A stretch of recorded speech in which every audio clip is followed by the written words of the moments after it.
Welcome to another OU Insider Under the Visor Sooners post-game podcast. My name is Brandon Drumm. I'm here with Parker Thune, and Oklahoma is back on the winning side of all things after a three-game skid, after beating number 19 team in the country, 52-42 at home during homecoming. Now, I know when you first hear that, and if you watch the game, on the surface, it looks like no defense was played, right? That's what it sounds like, what it looks like. That's pretty accurate. It's pretty accurate, but Ocron Tremont Frere, because they had, 6-7 stops, right? Something like that. Hey, and you want to know what? If you're Oklahoma right now, you take those and you take them and you be positive about them, because you didn't have those the last couple weekends. Last 3 weekends, actually. So, I mean, stops are stops. A win's a win. And 701 yards is a whole heck of a lot of yards, bro. No joke, man. 701 yards of offense. And it seemed like an obscene number when TCU welcomed the Sooners to Fort Worth a couple weeks ago and put up 668. I mean, this Sooners offense was stunningly efficient today. And it was not a perfect outing. Dillon Gabriel had a couple fumbles. He threw an interception. There were some things to be cleaned up. But, man, if you didn't see a stark difference between OU's offense sans Dillon Gabriel last week and OU's offense with Dillon Gabriel back in the fold and fully healthy this week, I mean, it is glaring just how much of a difference he makes at the trigger, at the controls of this offense. They had 195 yards of total offense against Texas a week ago without Dillon Gabriel. They more than tripled that today.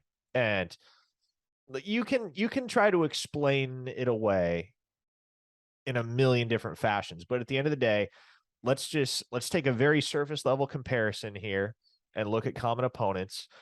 Kansas is 3 points better than Iowa State. Texas is 3 points better than Iowa State. So those teams are close to on the same level in terms of their overall ability, in terms of their overall talent, in terms of where they are right now as programs. And Oklahoma got shut out by one without Dillon Gabriel. They put up 52 points on the other with Dillon Gabriel. So look, I don't want this to be misconstrued, so I want to word this carefully. Dillon Gabriel. Say what you mean, man. Say what you mean. Well, yeah. If today proved anything, it's that Dillon Gabriel is the most valuable player on this Oklahoma team. Now, he's not the best player. Maybe in college football. Yeah, and he's not the best player. I would say Braden Willis is the best player, and I don't know if it's close right now. I mean, he is doing some special things every single week. And it's a shame that so much of it has been lost in the greater narrative of the peaks and valleys, ups and downs of this season for Oklahoma. But what today proved is that this offense is night and day different with Dillon Gabriel at the helm versus with any other quarterback at the helm. So really, really good for Sooner fans to get the chance to see a healthy 8 back out there on the field, slinging the ball around. And again, he didn't make every single throw. I'm not entirely convinced the interception was his fault. It looks like that could have, and I don't know the exact play call or the specifics. We probably won't get an exact answer on that, but it looked like Marvin Mims might have been equally culpable. Cut off his route. Yep. Yeah, in that scenario. So, it's just one of those things you learn to live with. It was his first interception of the season, and all things considered, Gabriel played a very, very good football game, a very efficient football game, contributed with his legs, spearheaded a dominant offensive attack for Oklahoma, and my goodness, did they run the ball effectively. Eric Gray had a huge day. Javonte Barnes had another big day. Multiple touchdowns in 2 of the last 3 games for Barnes now. So the offense got clicking again immediately. There was no barrier to re-entry, if you will, with Gabriel back in the fold. They picked up right where they left off whenever he exited that TCU game with the concussion. And This was a get-right game for Oklahoma going into the bye week. This was one that they needed because we talked about it in the pregame podcast, Brandon, going into this bye at 4-3 and going into that bye at 3-4 on a 4-game skid feels very, very different. Those are two entirely different ends of the spectrum. And on one end, if you go in 3-4, it's tough to assert that Oklahoma's making a bowl game at that point. But now you're sitting at 4-3. You played really well on the offensive side of the ball. A lot of things to clean up defensively. By no means was it even a good performance on the defensive side of the ball today for Oklahoma. But you build some confidence. You get everybody feeling themselves again, as far as just the vibe and the confidence in that locker room, the belief in one another. And now you get a chance to rest up, lick your wounds, heal up, hit the film room hard, figure out what areas of your game and what areas of your roster you need to shore up right now. And you get the chance to come back out on the other side, go up to Ames, look for win number 5 and see if you can keep this thing rolling. Yeah. I mean, look, Eric Gray had 176 total yards of rushing, by the way. I'm trying to do all the math here in my top of my head because I believe he had a pretty nice day receiving, well, it felt like he had a nice day receiving because a couple of them were bigger first down plays, but he had 179 total yards from scrimmage, or 189, excuse me, total yards from scrimmage. That's a good start. You had 2 players, Parker, over 100 yards receiving with Marvin Mims with 9 receptions for 106 yards. He didn't get a touchdown, but then Braden Willis had 5 receptions for 102 yards. Braden Willis averaged 20.4 yards a reception. 20.4 yards a reception. Talk about somebody that is making themselves a lot of money, by the way, this year. And that is one Braden Willis, as you said. He's going to get paid. He's going to get paid this offseason. Yeah, he is. He's fantastic. He's fantastic. I think, look, I said it when you were talking earlier, and I know it comes off as weird when I say Dillon Gabriel might be the most valuable player to his team in college football, but I don't think there's any doubt to that. Not after what we've witnessed the last few weeks. He goes out, and that offense becomes so stagnant and so bad over a 7-quarter stretch, talking about 3 quarters with TCU, 4 quarters with Texas. It was awful, Parker. Awful. This dude comes back and throws I'm trying to remember the exact stat, but 403 yards, 29 of 42 for 403 yards. And he also rushed for 37 yards on 10 attempts. He had a rushing touchdown and he had 2 passing touchdowns. So 3 total touchdowns. The guy just means a lot. And I thought the biggest deal was Brent Venables, like when John Hoover started trying to grill him. And he goes, what changed? We got Dillon back. Like that was, and he was so stern when he said it, and you could see just like the scowl in Venables' face, like, we got Dillon Gabriel back. That's why we're doing well on offense. Like that changes our whole team. It gives our defense confidence to do things they don't have confidence in doing, most likely, if there's another quarterback out there. Having a good quarterback makes your defense better. Yes, Oklahoma gave up 42 points today, but Parker, they stopped. There was a point in the game, I think it was in the 3rd quarter, midway through the 3rd quarter, and Kansas was 3 for 9 on 3rd downs. Yeah. That's not a good ratio, dude. No, it's not. And look, again, I don't think you can look at the defensive performance by Oklahoma today and say that it was acceptable. They surrendered. No, it wasn't points. Acceptable. Like if you don't have Dillon Gabriel back, you're losing that football game. Let's call a spade here. That's the reality. Yeah. Without Dillon Gabriel, you lose that game because of the player defense. That said,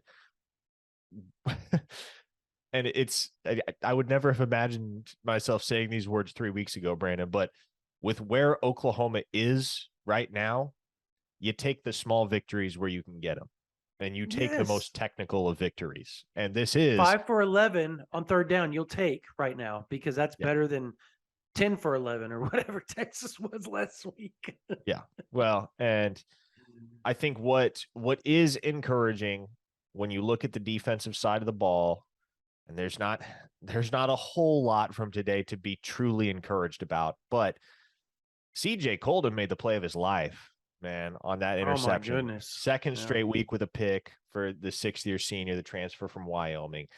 He's about to earn himself a lot more snaps. Can promise you that with what he's done over the last couple of weeks. And it's not just those 2 takeaways either. He's had some really, really good coverage reps, those aside. Robert Spears-Jennings got some good burn today in the defensive backfield.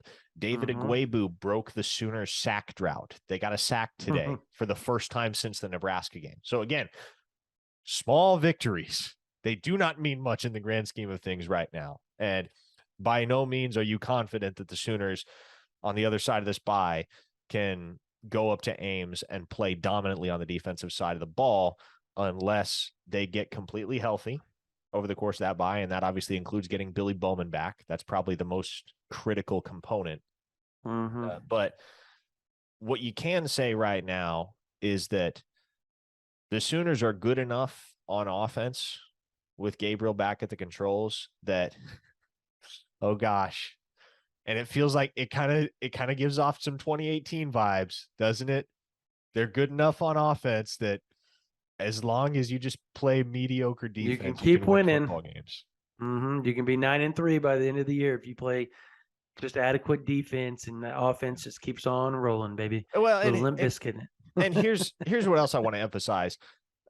I've already encountered several people on social media, on message boards, whatever, that have tried to explain away the performance today by Oklahoma and say, well, it's Kansas.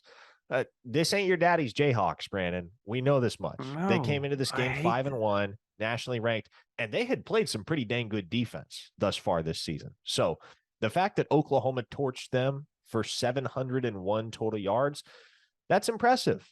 And I'm not saying the Jayhawks are a juggernaut. By no means is that the case, but that's a solidly above average defensive team that Oklahoma had their way with today. No, that whole narrative, what it was Kansas. Shut up. They're ranked 19th in the country for a reason. Like, go to their schedule, Parker. Who have they beaten this year? Like, go through it. Like, they didn't just beat chumps all year. They went through and beat people that they normally wouldn't, or considered good football teams. Well, and consider this as well, Brandon. The 2:30 slate of college football games today delivered. Man, we had some outstanding football games, obviously headlined by that Alabama-Tennessee game. But after watching TCU and the way that they battled back and took down a very resilient and very sound Oklahoma State football team, it's all the more impressive to look back on that TCU Kansas game a week ago and conclude, okay, wow, Kansas hung with a TCU team that here in 2022 could be really good. And you never want to lose a game 55-24. And that's never really acceptable, no matter who's playing quarterback at the University of Oklahoma. But you look back on that loss to the Horned Frogs in Fort Worth, and you factor in the loss of Dylan Gabriel midway through that game, and you feel a lot less embarrassed about that loss today than you did 2 weeks ago, because TCU's 6-0.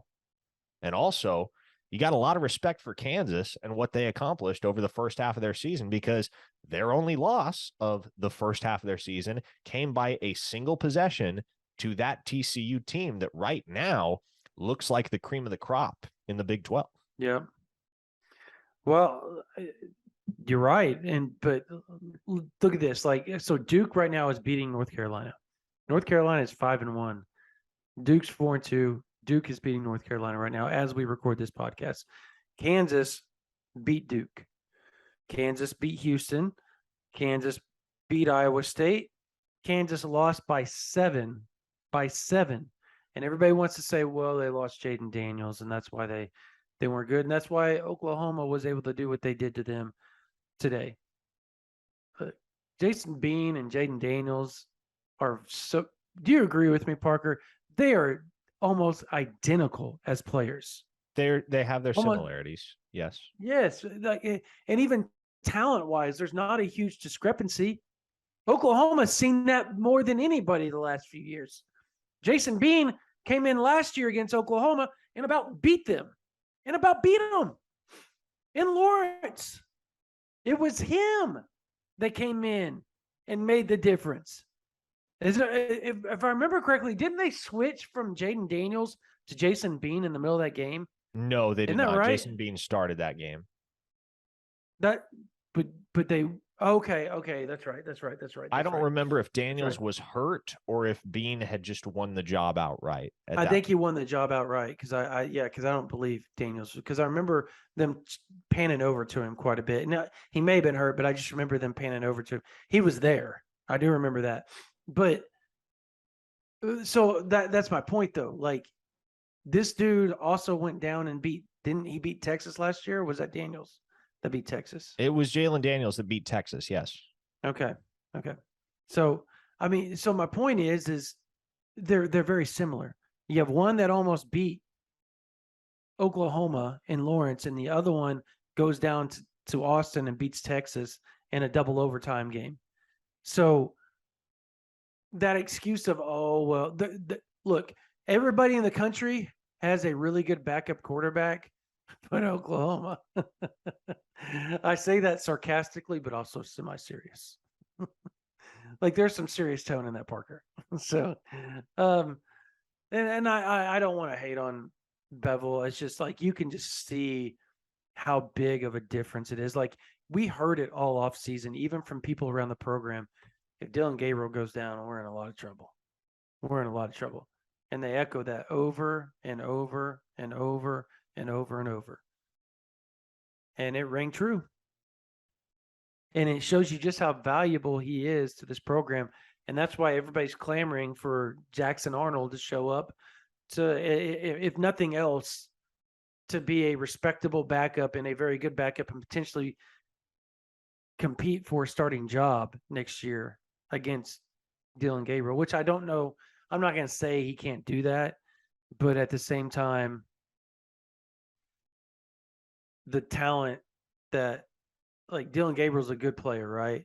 We all know Jackson Arnold's ceiling's through the roof. So, I mean, it's going to be fun next year, but that's neither here nor there right now. Let's talk about the offensive line, Parker. They have been, I mean, even against Texas doing the Wildcat, they've been physical, man. Oklahoma's ran the ball well all season long. They won the battle today, man.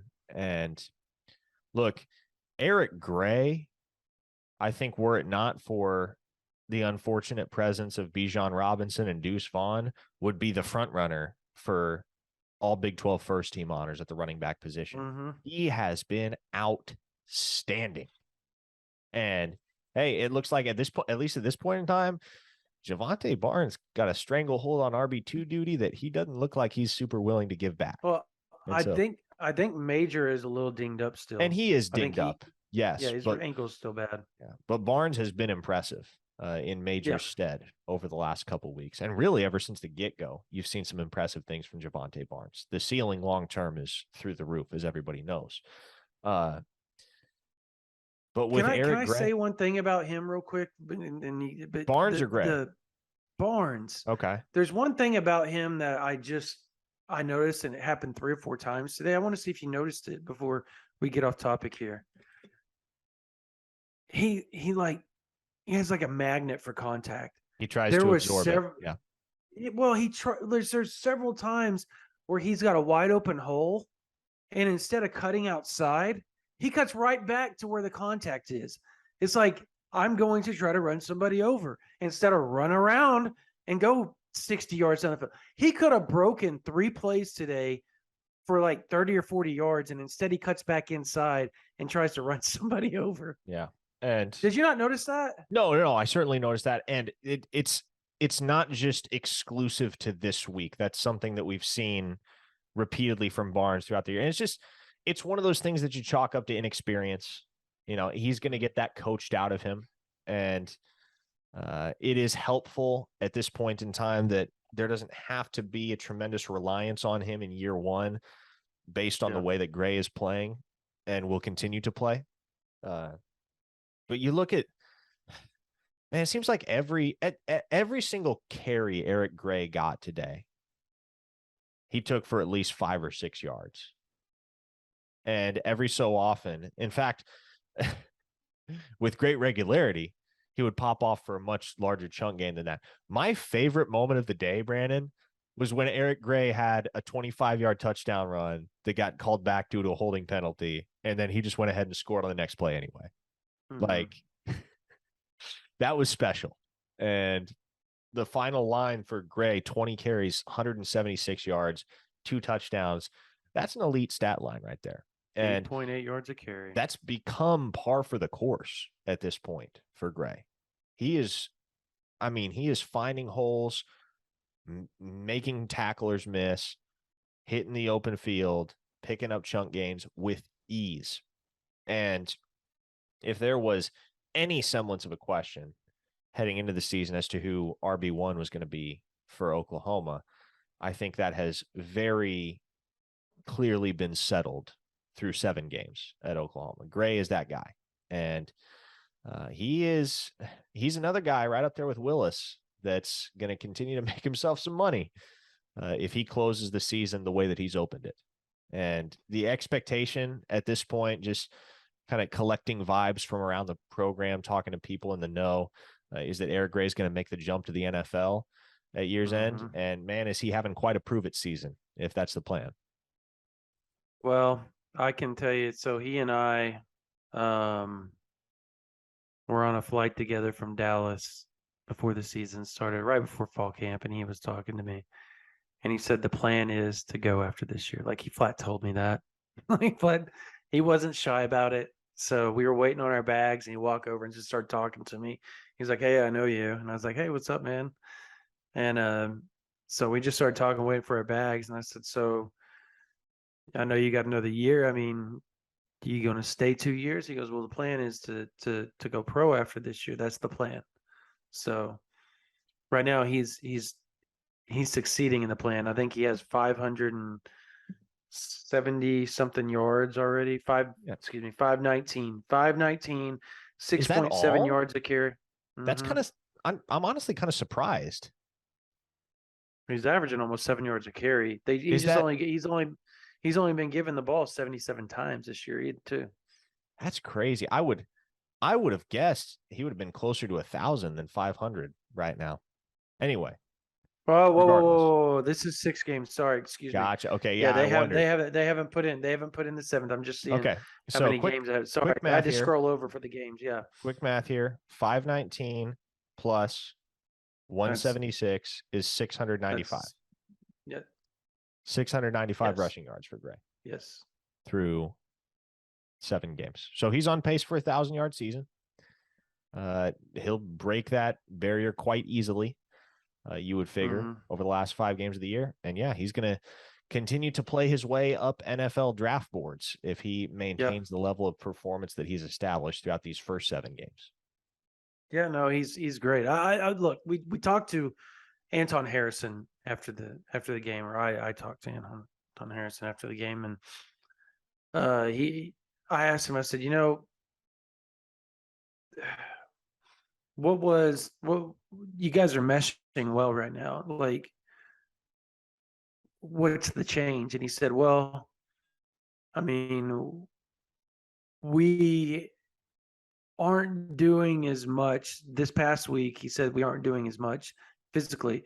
Ironically, Deshaun White said the same thing, and so did Eric Gray. The first guys, the older guys, and everybody aren't doing as many physical reps. They're letting the younger guys, the second stringers, get a little bit more reps during the week, even with the game plan. They're watching, they're doing, they get 2 or 3 reps, and then everybody else gets to do 3, 4, 5 reps. So they're taking less reps in the second string. And that's how you build a culture, folks. Like, that's how you build a program, by the way, is allow those second stringers to get more reps, because those older guys, they don't need a bunch of reps. And this is where they start trailing it back, as Venable said. But Anton Harrison, when I was talking to him, I said, so how are you all meshing? He said, well, they're doing daily meetings with Coach Beedenbow, one-on-one meetings, by the way, and then they're meeting as a group on Monday.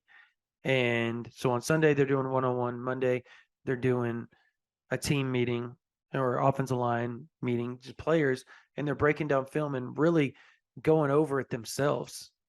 And he said, we do that every game. He said, we did the best that we've done at that was after Texas, ironically. He said, because that was when we had to learn how to just throw everything away and move past. And when you look down to it, the offensive line graded out really well in that game. It wasn't the O-line that was the issue. That wasn't the problem. The offensive line gave a push for the run game. I mean, Texas knew they were going to run the ball, and Oklahoma was still going up and down the field running the ball on Texas. Why they got out of the run when they got to the 20, that's a whole nother thing. We talked about that last week on the podcast. That's neither here nor there. But they were doing their job. They did their job running the ball against K-State. They did their job running the ball against TCU. They dang sure did their job the first 3 games of the week. I think first 3 games of the year. I think Kent State was probably the worst that the worst the offensive line did this year. Would you agree with that? I think that was their worst game this year, period. Yes. And I would actually argue the margin probably isn't very close. No, it was really bad that game. But other than that, they've been really good. Like, it's been a good offensive line unit. Here's how you know the offensive line is playing well. All of the Bill Beedenbow haters have crawled back into their holes, and you don't hear a peep from them. No, you don't. Like, all of a sudden, oh, now he may know what he's doing. It's weird when everybody meshes and the talent meshes. And the crazy thing is they return 3 of the 5 guys most likely next year, because Anton, that dude's gone. Like, he's a day 1, day 2 guy most likely. Yes. Wanye, if you're Wanye, you come back, but I don't think you will. I don't. Yeah. Well, here's the thing. I don't. And I think he should, but I don't think he will. Well, and I think what Bill Beedenbow is probably going to try to pitch to Wanye is, well, see how it's worked out for Adrian Ely and Tyrese Robinson, 2 guys that had the chance to come back, chose to bet on themselves. It didn't pan out, and now they're stuck living the practice squad life. So do you really want to try and make that leap unless you know for sure you're an NFL draft pick? That's what I would imagine the stance that Bill Beedenbow is going to take with Wanye Morris to try and talk him into coming back for another year. But Chris Murray graduates. He's done. McCade Mathier, I know he's in a similar situation. Doesn't Murray get 1 more year? He gets a COVID year done. next year. No, he doesn't. Okay. No. So he never redshirted. This is his 5th year. So okay. But Mathier he can come back. Raym will be back. Mathier can come back. Now, again, he's in a similar situation as Eric Gray, where he wants to be able to go to the NFL after this year. I don't know whether that's entirely plausible right now. So, yeah, you could, in theory, you could bring back Geyer, everybody, but Chris Murray and Anton Harrison. Yeah.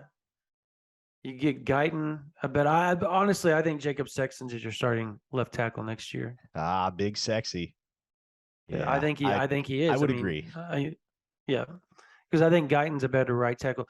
They like Guyton a lot. They love his athleticism. He needs to add some strength, upper body strength, and get better technique. He's only been playing offensive line for 2 years. That's something people don't realize. Like, that's how good he is. That he's been playing for 2 years and he's gotten so much better. Yeah, he's also just a massive human being. Like, yeah, he's helps. a huge guy. Yeah, that does help. But also to be an athletic freak the way he was, like, he was a tight end. Like, he's a freak. He's a freak. What did you think of the defensive line play today? Like, I thought they pressured Bean on several occasions, a lot actually. but they didn't contain. I think that was their biggest mistake. They would get. You want to know who was getting the most pressure today? I have my answer. I want to hear yours. Oh no, that's what I'm asking you. I want to hear yours because I think you're going to say what I'm going to say. He's a young guy. Yes, he is. R. Mason Thomas. R. R. Mason Thomas. Thomas was a nuisance today for Jason Bean Yeah, off and his backside. And Marcus he Stripling had but he some. couldn't contain. Yeah, Strip He had couldn't some contain. good reps as well. But He did. yeah, and look. There is one thing that is abundantly clear about R. Mason Thomas, and it is that dude has a gift for getting after the quarterback. Mm-hmm. Now, he does he He come up overruns it a short at lot. times because he'll make those freshman mistakes, right? He's not seasoned and he's still kind of figuring things out. But man, can he rush the QB like his hair's on fire. It is fun to watch. It is fun to watch him go. Now, as far as the overall play of the defensive line, it could be a lot better. You'd like it to be a lot better. But again, small victories, right? Yeah. Small victories. You take what you can get at this point. And if what you get is one sack and a bunch of QB hurries and you come out on top, you'll take it at this point if you're Oklahoma. What? And I agree with you. I thought Jalen Redmond was pretty good today. I thought R. Mason Thomas, Marcus Stripling was good today. I thought Ethan Downs was good before he got hurt. It was noticeable when he went out off his side off the edge. And I don't know that it's anything super serious. I was told it was most likely a stinger, but he wasn't going to play again because it was a pretty bad stinger. They went in and x-rayed his neck area and stuff like that. Came back negative. But outside of that, I don't know like anything else. Like, I mean, maybe it's worse than I'm being led upon right now. But right now they don't think it's that much. Plus he's got the bye week to heal up, so that also will help. I thought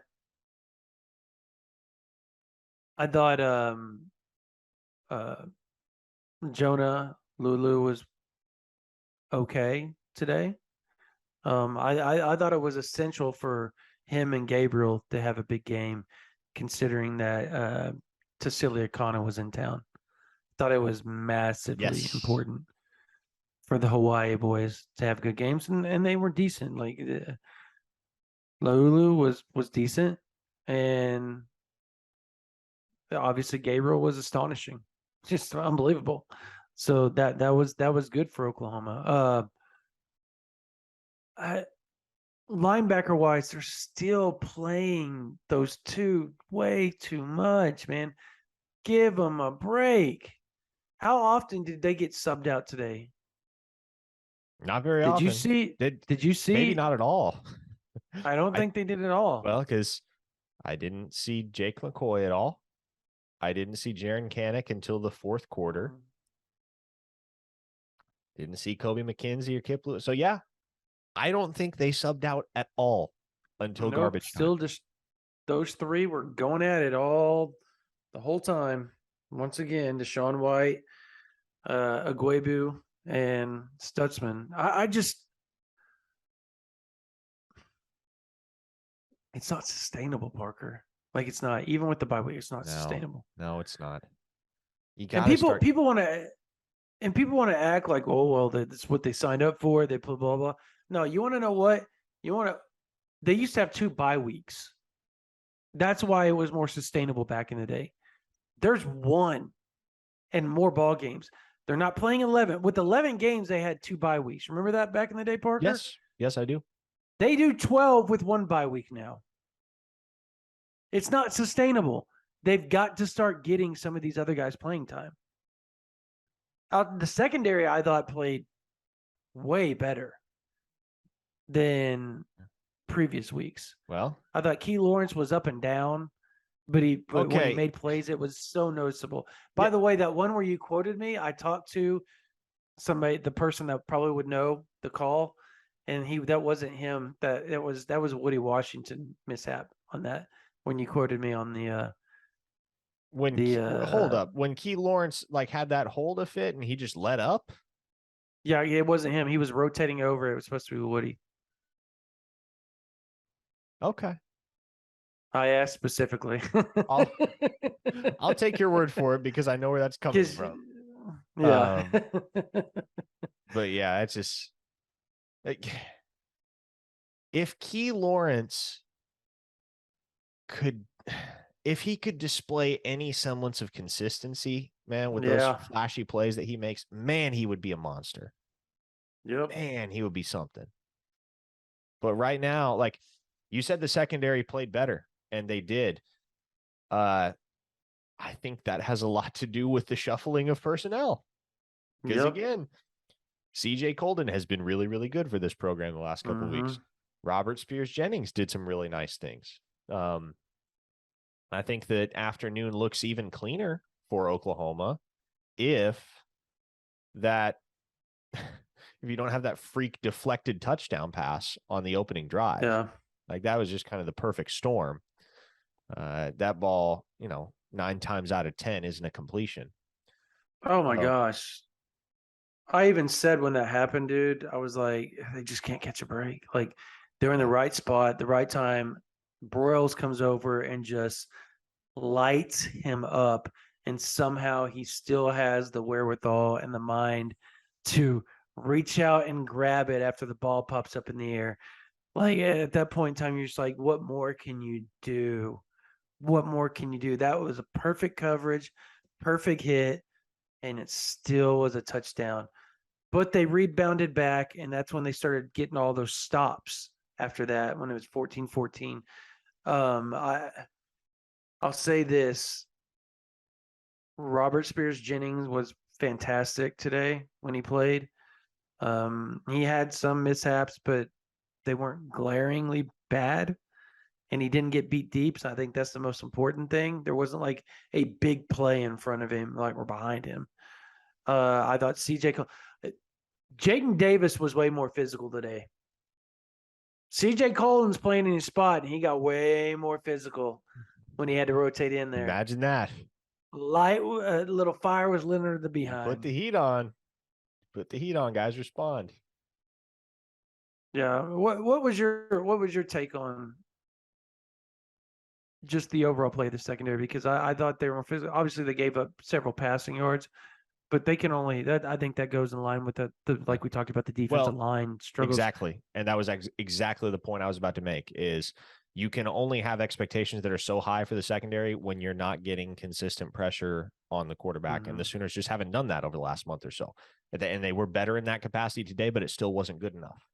It goes back to the Brent Venables mantra, right? It ain't good enough, and it's not right now for Oklahoma. And it all starts up front. And once you get to the point where you're consistently putting the opposing quarterback under duress up front, then what's going to happen is it's going to make life a whole heck of a lot easier for the secondary.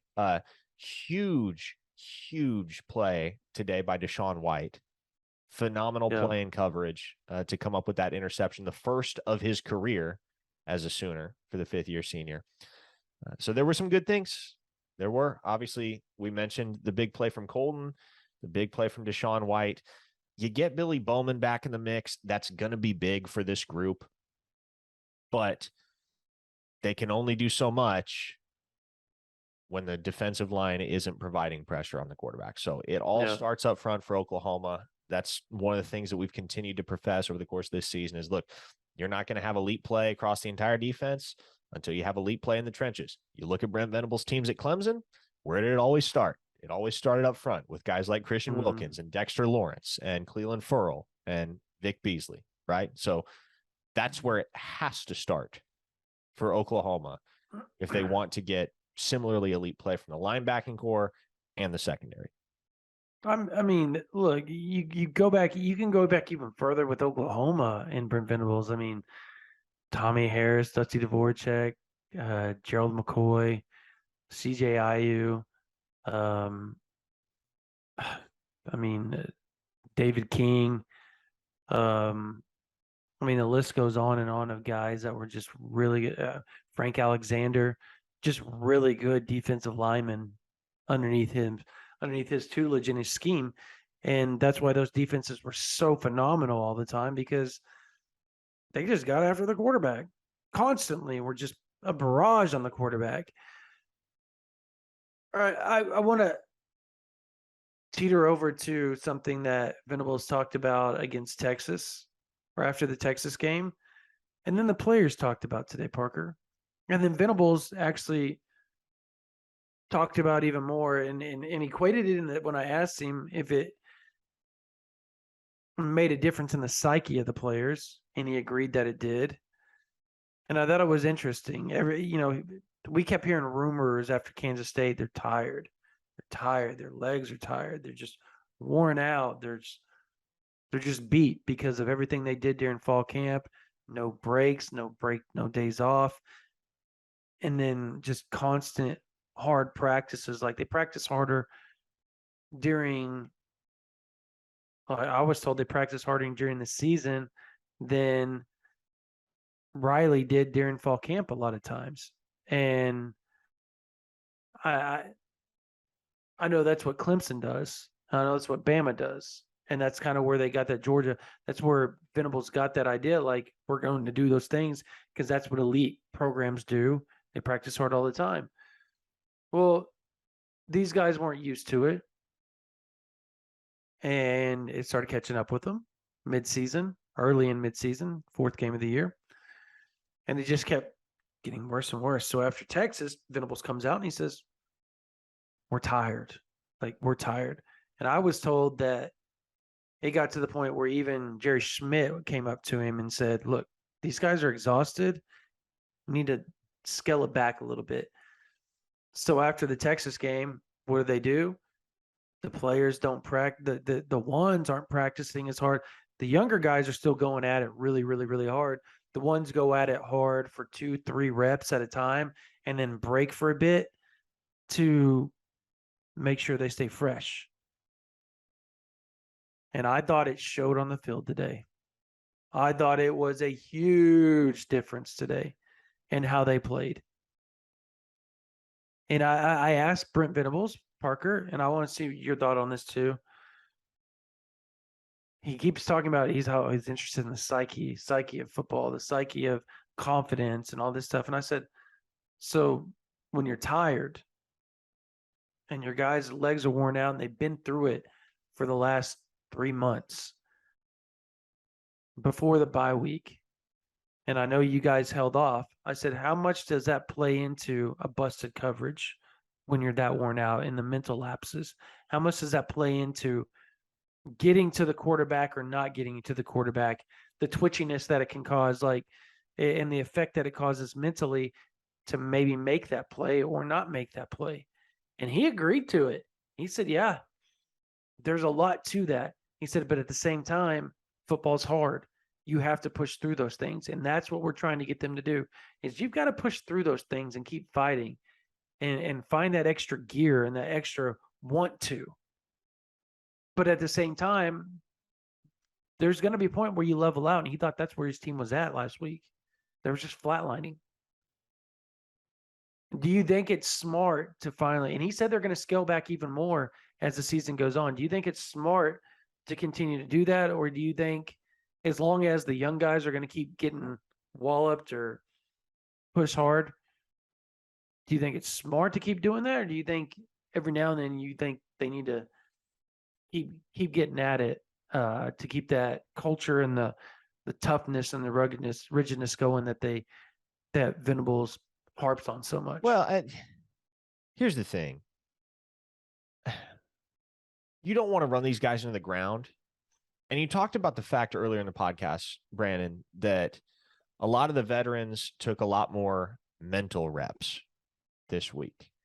And I think it is possible. It's challenging, but it is possible to have a week of practice where you do less physically and don't allow yourself to get complacent mentally. And that is one of, it's a delicate balance that you have to strike. But the solution to struggles isn't always practice more, work more, rep more, do more. Sometimes the solution is sleep a little more, take a few less reps, get your body right.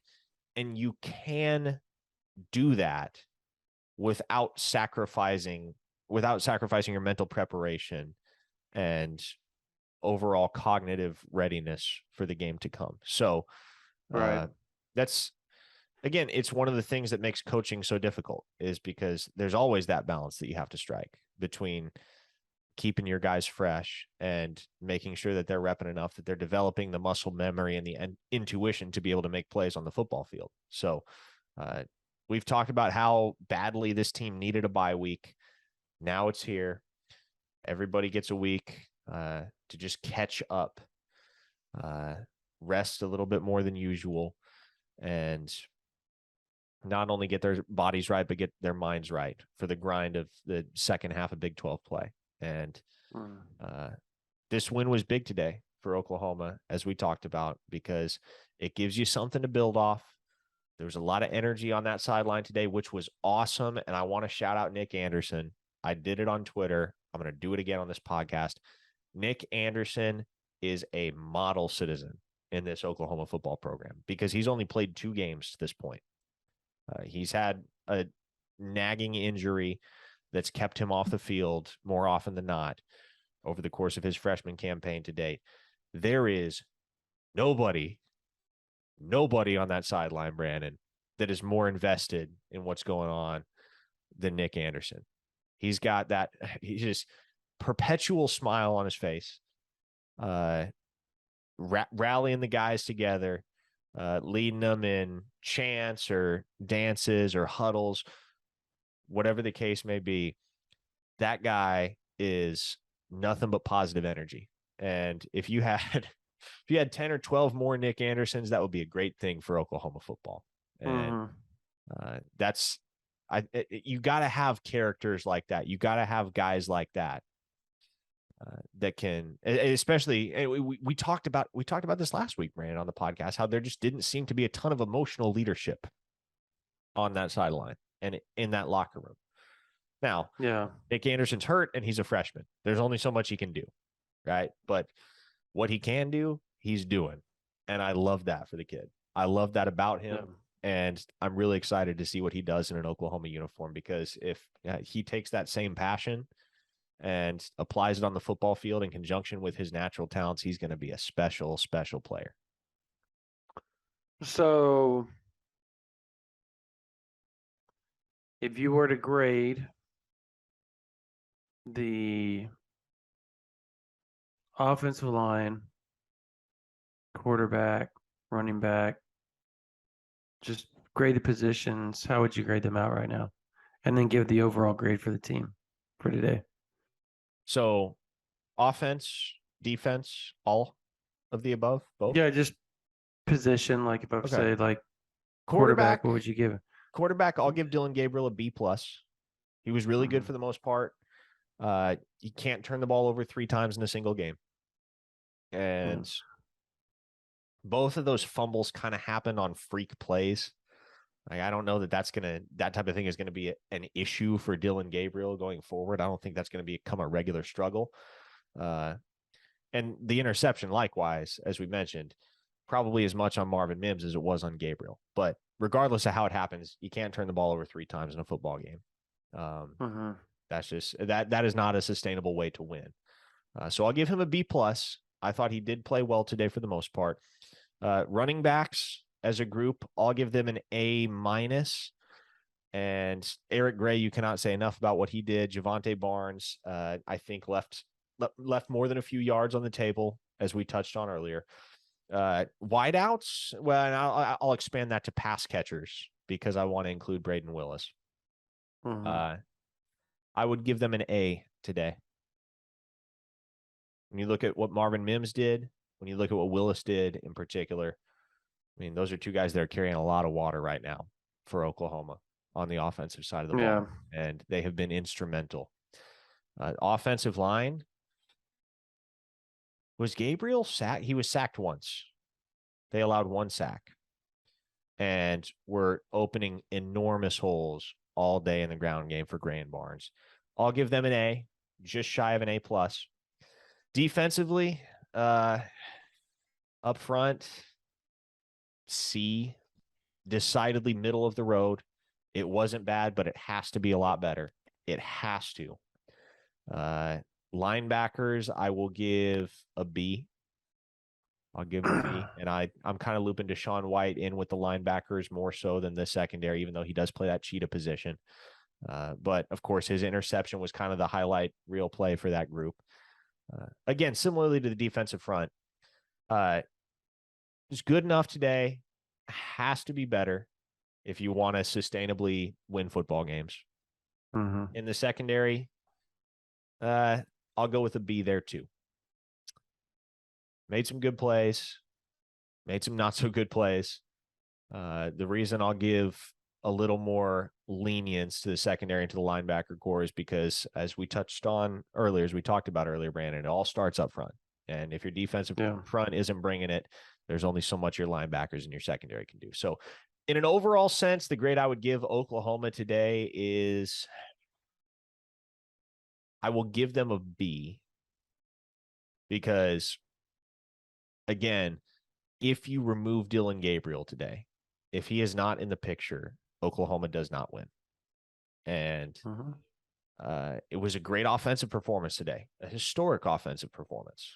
But you have to get to a point where your entire model and method of winning does not revolve around the presence of a single player. And Oklahoma's not there right now.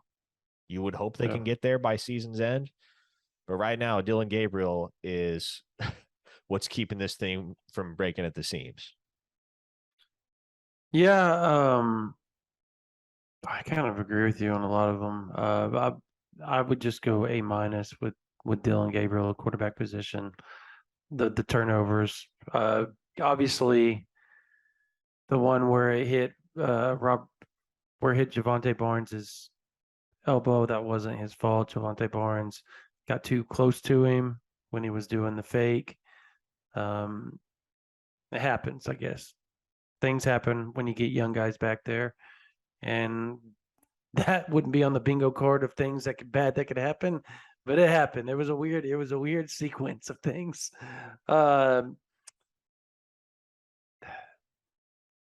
The option fumble was just inexcusable. I have no idea how that happened. When I watch it again, I'm like, how do you do that? And he did, but he did. He did. It is what it is. I would say that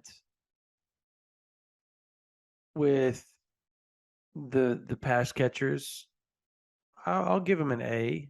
I thought they were really good. Braden Willis was good. Theo Weiss, Marvin Mims, all really good. Jalil Farouk, they were good. They were good. Now they had drops. They could be close to an A plus if they didn't have a few drops. In my opinion, those drops were lethal. Drake Stoops was really good today, by the way. I'll go with offensive line, B plus. They were solid all day long. Solid. They dominated the line of scrimmage. I thought, I almost gave him an A minus. And I'll just give him an A minus. I'll give him an A minus. They deserve an A. They were really good.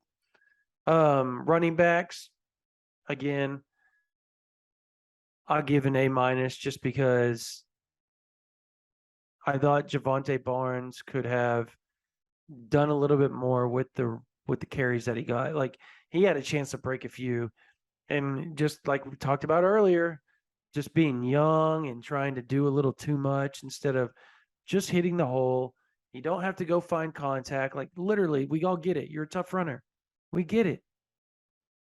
Hit the hole, bounce outside, and break it. That's what Eric Gray does. That's why he turns a 10-yard run into a 30-yard run.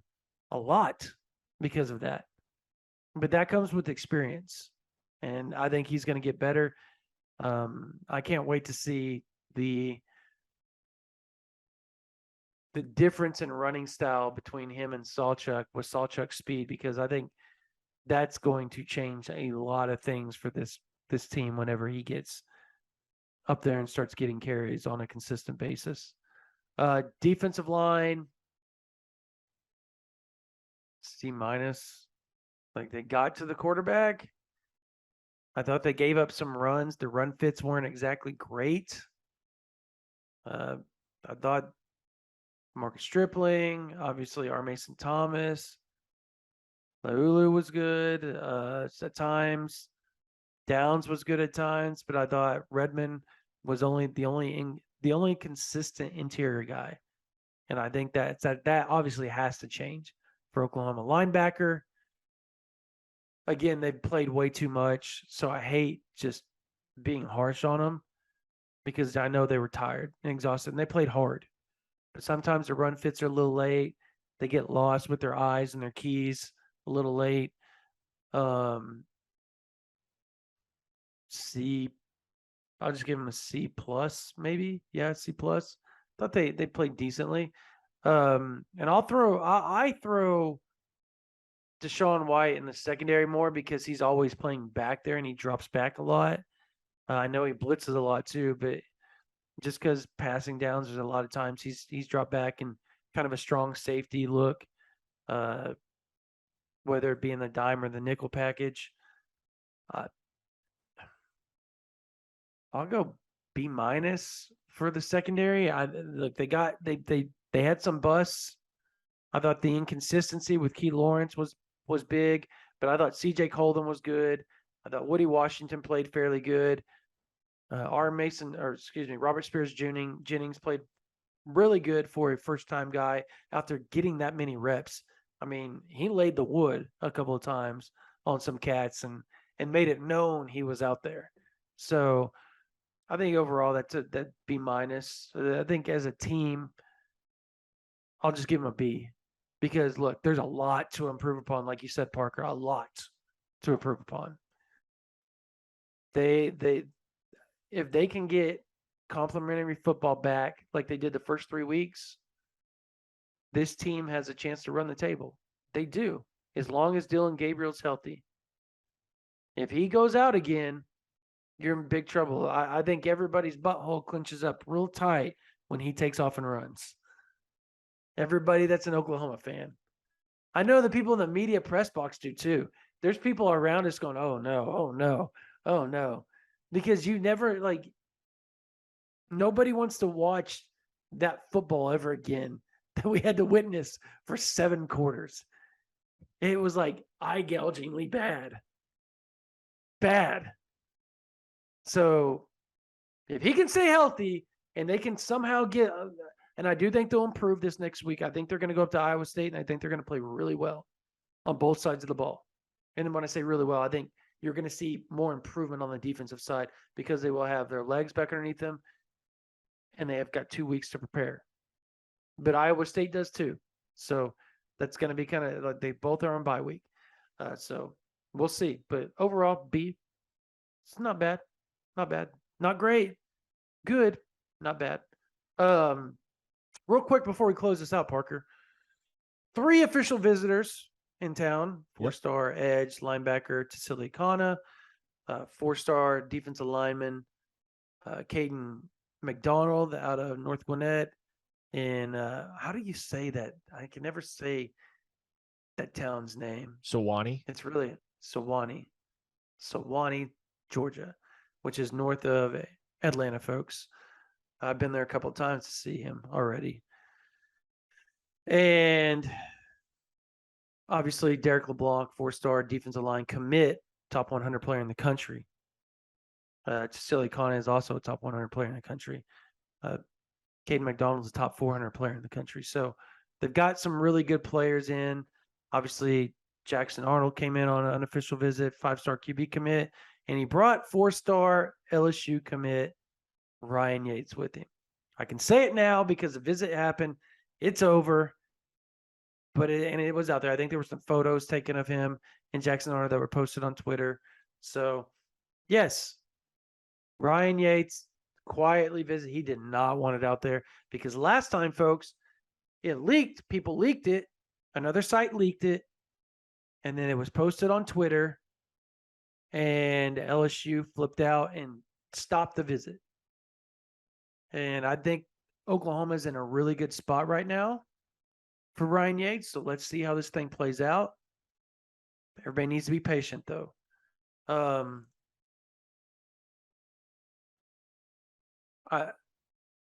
I did talk to David Hicks's dad today. There was a rumor about him visiting today too. I don't know how that happened. But yeah, there's some they're talking still. So Oklahoma and David Hicks are still talking. So there's that. Tweeted out per Brandon Drumm, David Hicks is flipping to Oklahoma. No, he's not. On all social I media, am not even going Brandon there. Drumm has reported this as fact. Yes, please, please, please throw me under the bus of something I did not say, nor would I come close to say. It is a long ways away from even getting, like, he hasn't visited Oklahoma since the summer. So anybody even thinking that needs to get their head checked. Like, talking's one thing. It's like the whole Notre Dame with Jackson Arnold because Marcus Freeman called him. All of a sudden, he's considering taking a visit. Come on, folks. Come on. Come on. Come on. He's not going to Notre Dame. Like they're struggling to put up points right now on Stanford and losing. So it sounds like they need him. They do need him pretty badly. Let me ask you this, man, before we close out. Yeah. How do you feel about these official visitors? What do you think? I mean, I'm going to talk to Caden. I'm going to talk to Cecilia Kana and Derek after this. But and I'll talk to Ryan too. But what do you I'll give my stuff after you, but what do you think the odds are of Oklahoma landing Cade McDonald or Cecilia Connor right now? So, Akana is going to be the one, and this should not surprise anybody that knows these recruitments. Akana is going to probably be the one that's tougher to get a surefire read on. Now, early returns do seem pretty good as far as Caden McDonald is concerned. Obviously, Derek LeBlanc is locked in. He and his dad have made that no secret. He's not going anywhere. And just from being around him today, witnessing his interactions with Todd Bates and with a lot of his peers that were there, he seemed to really enjoy the experience as well. So there's that. I think it's still, to me, it's still a bit of a long shot for OU with McDonald, but I do really believe in their chances to get to Celia Kana. And I think pending the outcome of the Colton Vasek soap opera, that we have to talk about that. That recruitment could take on an entirely new significance here in the next few weeks. Brandon. Oh my gosh, sorry. I totally got so Notre Dame just fumbled the ball and Stanford recovered it with 6.5 minutes left and Stanford's up 16-14. Sorry, totally stunned. But yes, Colton Vasek. Totally forgot about that because I didn't want to talk about it. Well, I don't either. We don't I wanted it out of my mind. Well, yes, we do. Okay. Yes, we do. He visited Texas, folks. He's supposed to be visiting Oklahoma for the Baylor game. I don't know that he just decommits. Like I'm not saying he's not going to. Let me preface that. But I don't know that he's plans on decommitting. Like I don't know that you can watch that Texas Iowa State game and come away and go, yeah, I mean, yeah, that's where I want to go. Because Texas beat up on a depleted Oklahoma team 49-0. Okay. That was a bad look, but they were depleted. You saw the difference in teams when number 8's back there and a couple other guys came back. Like, there's a massive difference. Kansas isn't a pushover. Kansas is going to give Texas problems in Lawrence. Like, that's going to happen. So to sit there and say, if you're Colton Vasek, I believe that I'm going to be better off at Texas than I am at Oklahoma. I don't know that he can definitively say that. Now, obviously, he grew up a Texas fan, and that's going to play into this whole deal. And he was there with Arch Manning, and I think they're really good friends, and I think that is playing a lot into this recruitment. So we'll see. If you're an Oklahoma fan, just prepare yourself for the worst, and if it doesn't happen, be happy. I think that's probably your best bet, because regardless, Oklahoma is going to, whether they get Colton Vasek, PJ Adebawore, Tassili Kana, they're still going to dump into the transfer portal and grab edge rushers and defensive linemen.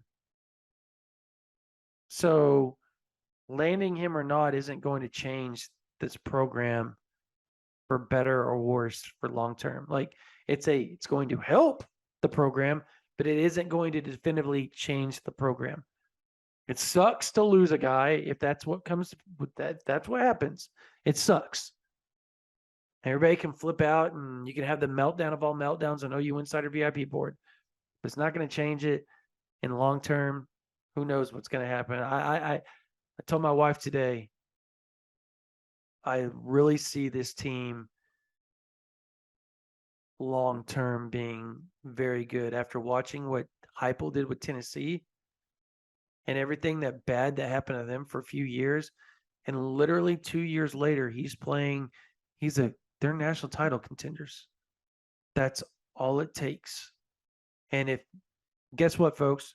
You get Jackson Arnold on campus, Dylan Gabriel still has, after this year, he has 2 more years after this year if he wants it. He's got a medical hardship year. He's got the COVID year. So he could be a 6-year guy. Literally. Will he? I don't know. But my point is that he could be what's his name for what's the quarterback name? It's like 24 years old for Tennessee's Hendon Hooker. Hendon Hooker, yeah. I want to say Hopper. I about said Hendon Hawker, but Hooker. Hooker. I said Hawker again. Hendon Hooker. 6-year guy. Makes a big difference, right? Could that be what Oklahoma ends up in a few years? We don't know, but one player isn't going to make or break that on the defensive side. Quarterback, yes. Defensive player, no. It'll help, but it's not going to make or break it. You want to add to that? No, I think you said it all. I don't have much to add to that. And do you agree with that? No, I do agree. And I think that is an appropriate place to land the plane, as it were. Yeah. And head into the bye week. Yeah. Bye week, folks. Enjoy it. Take some deep breaths. Parker and I will be out and about. We are going to watch. I'm going to see Eric McCarty take on Zadavian Sims, and then I'm going to watch. Yeah, that's right. It's on Thursday. That's right. And then I'm going on Friday. I'm going to watch Allen versus Denton Geyer. Parker will be there with me because there's like so many guys there. There's no way one of us could cover that game by ourselves. So it takes 2 because there's that many Oklahoma targets in it. I think there's 6. I think you actually have those days flipped, I believe. Allen Geyer is a Thursday, and then Durant's a Friday. Either way, yeah. Well, either way, that's how we're doing Allen it. Geyer. I will be at that both. could be your next 2 QB1s at Oklahoma going up against each other. So, yes, we will have that one heavily covered. Mm-hmm. So yeah, you got Zeno Muzulu, Davon Mitchell. So there's 3 guys. So there's 7 offers total in that game. Then obviously you have Peyton Bowen, Jackson Arnold, Ryan Yates, and Eli Bowen with Denton Geyer. 7 Oklahoma offers in that game.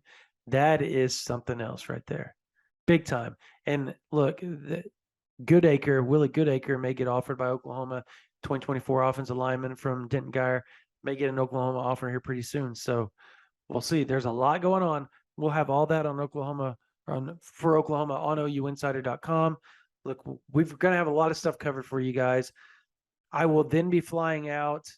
I will probably meet Parker at Iowa State, but I will be flying out and hitting up some other places across the country, Georgia, Florida, doing a lot of recruiting coverage nationally while Parker stays kind of local due to his radio show. And then we'll meet up there in Ames, Iowa later on and cover that on the 29th. So there's a lot going on on OU Insider.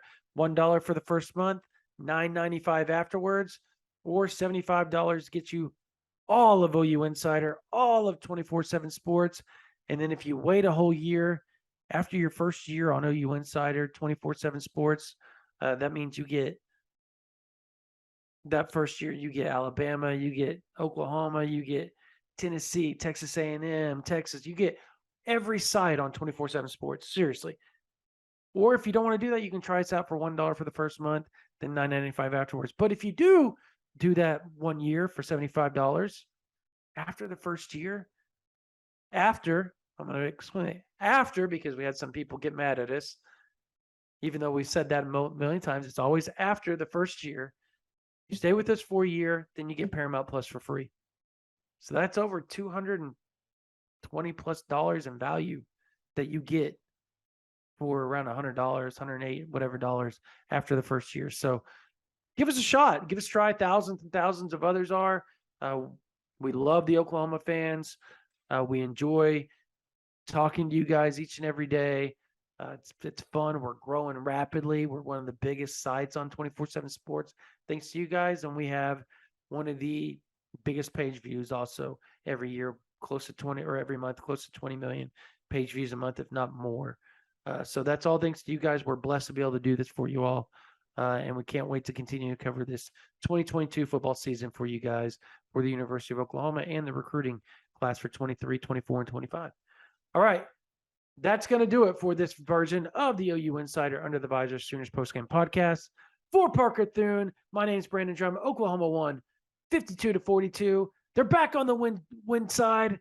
So you all enjoy it and have a blessed day.